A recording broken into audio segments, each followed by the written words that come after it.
ka venga ko omi.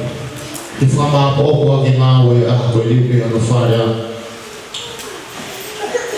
Ko ako ni ho teu ke kakau ta ko ulunga ngau sisu. Ko ako ni ki to fama na ko teu o tau fai. Ki kau kakau to pe. Ta ko ulunga ngau yo sisu.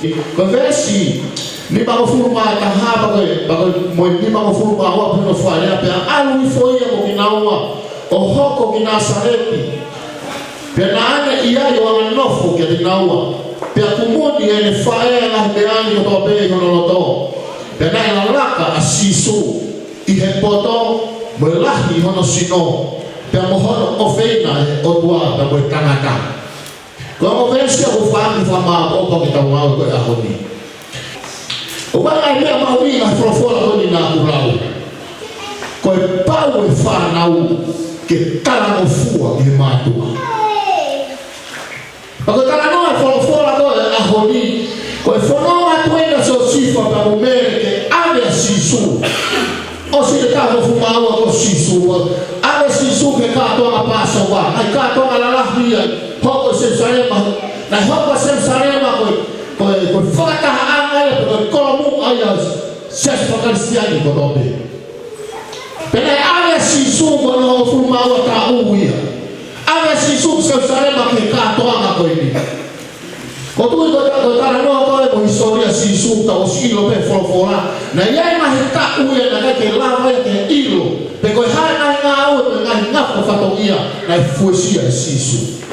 Pilipano aloi aho pe valo ado kamu fafoki mai na sale ko ni ko no mai no ave sisu ko fu mawata ko tali abuko ba no kala no aho ko ni ko mo wi ko sisu na ave ke tempare ko kamata ana ni ave sisu ko kamata ke tempare o tua fefe ko fara fefe ana ho ngawe ko fefe tu ke kamata lo ngawe mana tu ke kabe ngala ko ni ta ko fa to ka mai ke te ko to fa ta me no fa sisu ta mo bere ta mo sio si fa ko I ka to nga wi ke ta e na no fo I ka to nga kini ko ka to nga na ha fo I le ka to nga pa bere ta me fa e fo no nga to mi fa to nga I ha ke re ta mo sio si fa ko ku sisu o si a ha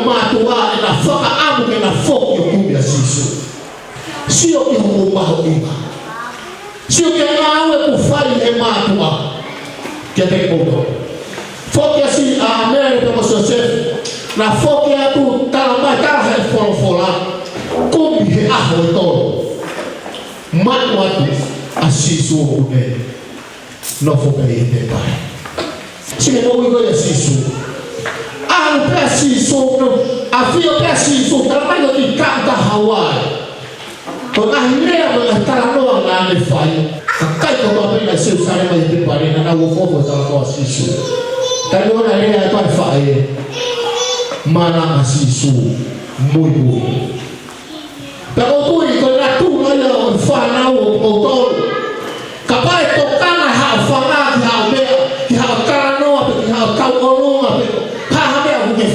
kala tu ofine ni kio hey mere tu kon ha ta foki api ko kala tu me huwa pe vai ke ala fute ko mari e fola ko ni tu u pesi su ka ni ko ya fono ata mo ka mai mo fai sino ta hobi nga mo ta na fuwa ko si su ko fa kai pe mo ui fanao o na hoko na hoko ni ke moreno a hoko ni kamana ni fa ko ma I tanya ke tutufu hake ai ke alo pa pe la to fa sapa te o ku ye u hina no ave ki mo to ma to a na to fa sapa ke te I hoko mo ui ke kakau to fe ko ta si ko si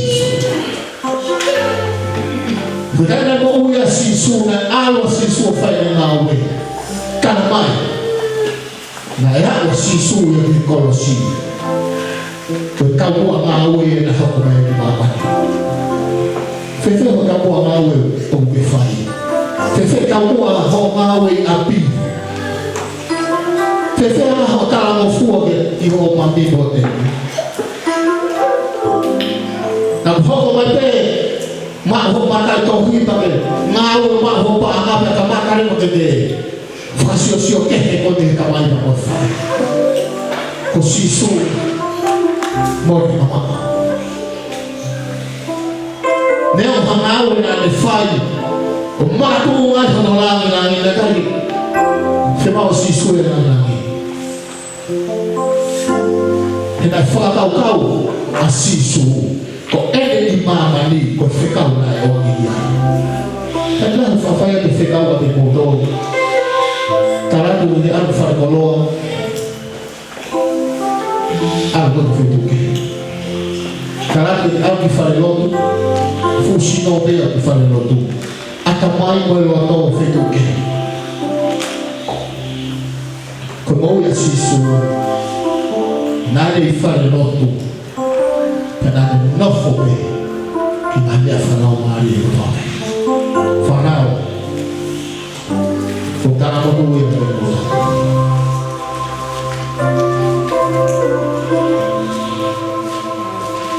Kung tao una to ginawa kung ngayon ang takot. Tanga fa kau ibig uwi na ko dikay mo uwi.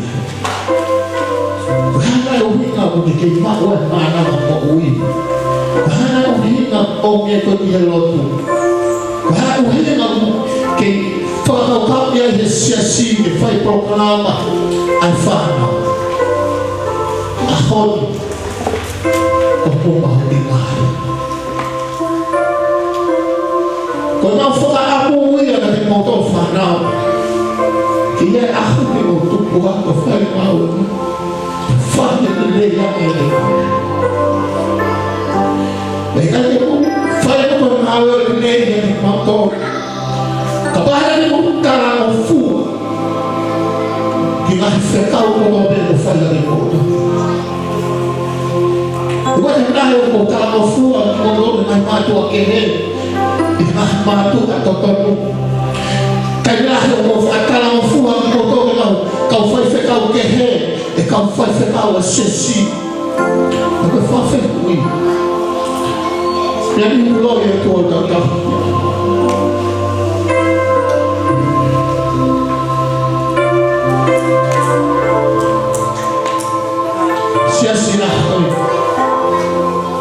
o fao de la tuku ba ba fo tu mo ke mau e sisu la ke ka ilo sisu ba kala do ba fa na va ko sisu na ko sisu papa na to ke na fo ma tara e sisu wa na ni na ko ku fe wi ku ha sisu mo wi mo wi Yang mau wibigan, kafaan mo yang malangka, kafama ako mo daw. Kamu uwi for Jesus Christ.